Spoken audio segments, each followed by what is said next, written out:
Hi, it's a real privilege to be able to present to you a video that's been produced by a new friend of ours called Adrian from Open Doors. He's going to be on the screen in just a few moments' time. I'd never met Adrian before, so it's a real privilege to be able to introduce him. But we as a church have been working with Open Doors for a number of years now. Please speak to Peter Garrett if you want any more information. But Adrian has blessed us by producing a video in thanks to the recent offering that we took up and gave to Open Doors. And remember, Open Doors is now part of our network of charities that we support. And come the beginning of January, we hope to send them a gift as part of the special offering that we're taking over the next few weeks and months. God bless you. Enjoy the video. Take care. Hiya, my name's Adrian. I'm a volunteer speaker for the charity Open Doors. I live in Shoeburyness, and yeah, it's my privilege to cover this part of the country for Open Doors.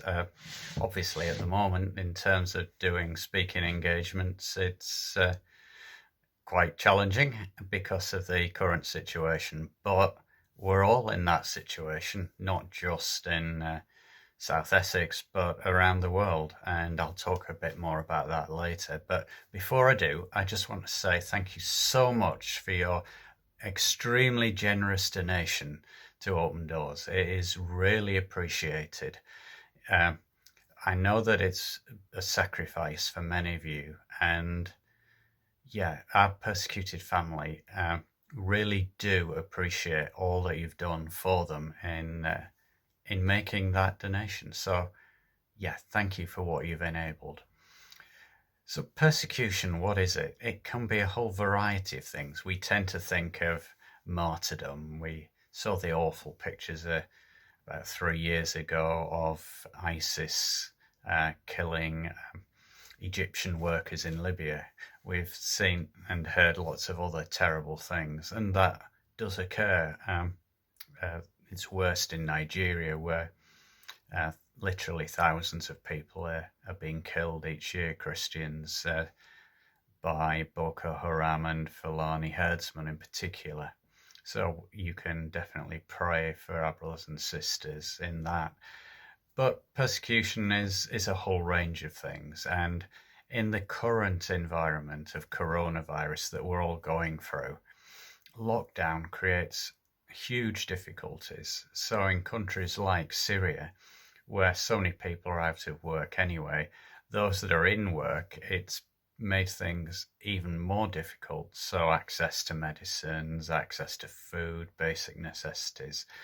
And our centres of hope there that Open Doors have funded through the churches are just making such a difference to people's lives, particularly to Christians, but also to their Muslim neighbours as well, who see the reality of Jesus in the life of these people as they reach out and as they seek to really show the love of Christ in practical ways. In Sri Lanka, there's a community there of believers that have been really persecuted by their Buddhist and Hindu neighbours. They've had their church burned down. They've been physically attacked. The pastor's been beaten. Yet in this pandemic, they thought, what can we do? So again, they got hold of goods and materials, and they distributed those to their neighbours. And their neighbours said, well, what is this? We've been persecuting them and they're giving us their food. And that made a profound impression on many, and they thought, they cannot be as bad as we have been treating them. So that has really opened the way forward. Similarly, in India, there was been so much suffering amongst day labourers because they can't get work, obviously. And our partners in India have taken huge risks in delivering food. And just in time, there was one pastor that was saying, I was thinking of taking my life because I couldn't see any way that I would provide for my family. But praise God, you've come in answer to our prayers and brought this much needed food. So as we all go through this situation, we're in a sense, bound together with our persecuted family in a way that maybe we haven't been before, and we understand what it's like not to be able to go to church, not to be able to do exactly what we want. But thanks to your prayers and thanks to your generosity, our brothers and sisters have been enabled to survive this crisis, to stand strong through the storm that they're going through.